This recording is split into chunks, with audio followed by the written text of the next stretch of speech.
Hello everybody. My engineering professor thought I should post a video on YouTube on modifying a mousetrap to go more than 180 degrees. It's not too difficult. All these parts are held on by staples, and you're going to pop this one and that one off. You can use a pair of pliers or really just pull them off by hand. This one especially. You're going to need a wood cutting saw, a little coping saw, or a hacksaw, something small, so you can cut this baseboard and modify it in such a way that this will swing past the wood.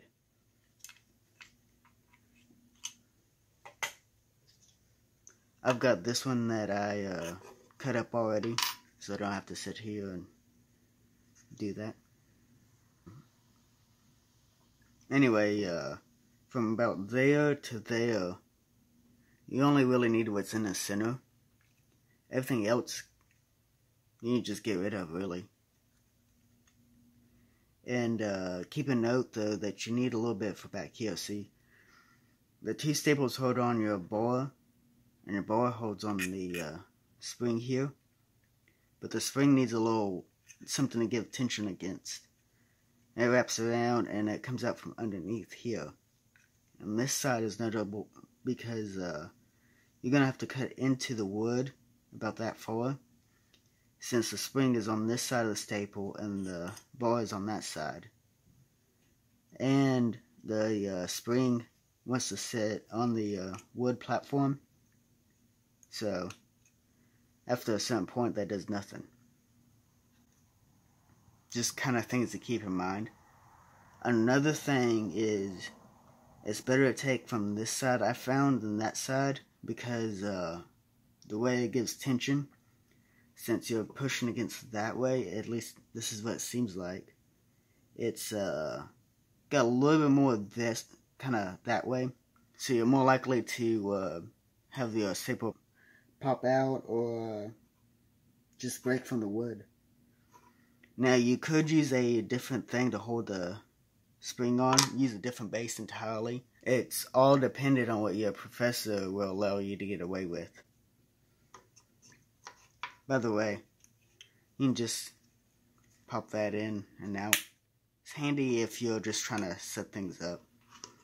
You can do that with this one as well. You just kind of snap it out.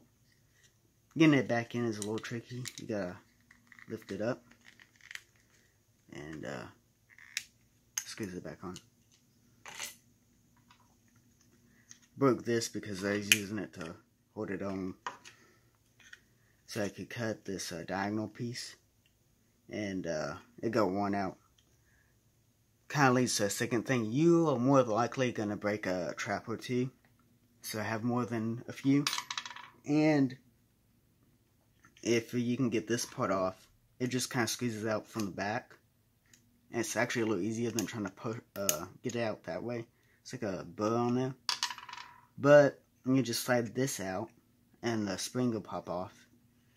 And you can replace either component, or just transfer it to another base. Getting it back on, you kind of have to hold everything down. You see that's, I guess, technically the maximum potential of the spring. There's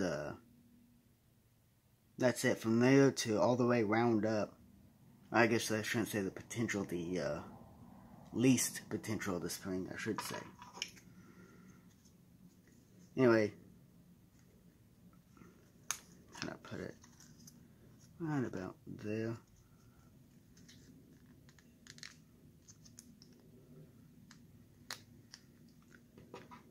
Just kind of get it in.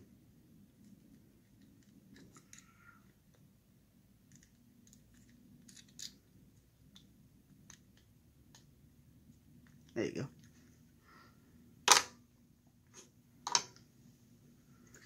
This is what I use for the class. I spent more time trying to figure this out that didn't put a lot of thought into the core itself.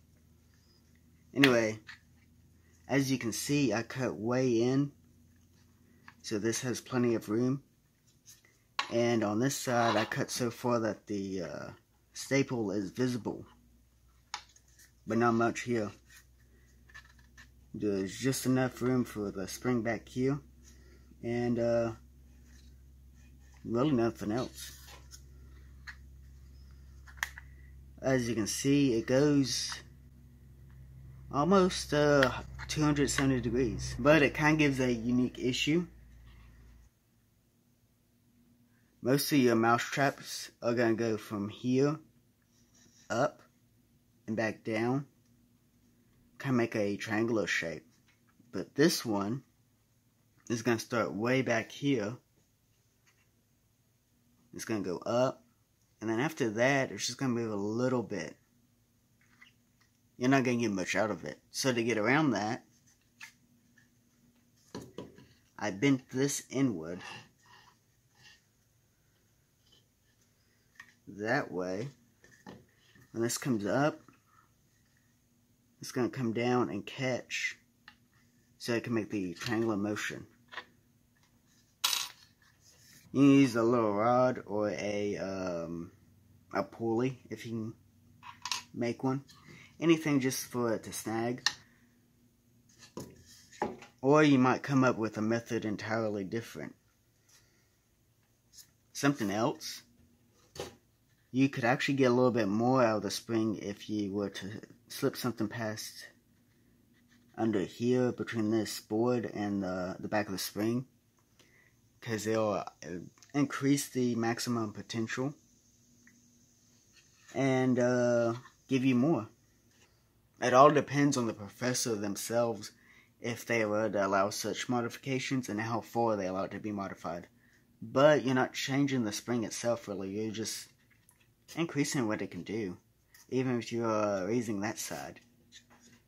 So you'll really just have to ask them what you can do. This, by the way, is balsa wood. It's a very light, soft kind of board. I mean, this whole block here weighs about the same as the trap itself, and it's easy to work with. It's not the strongest thing.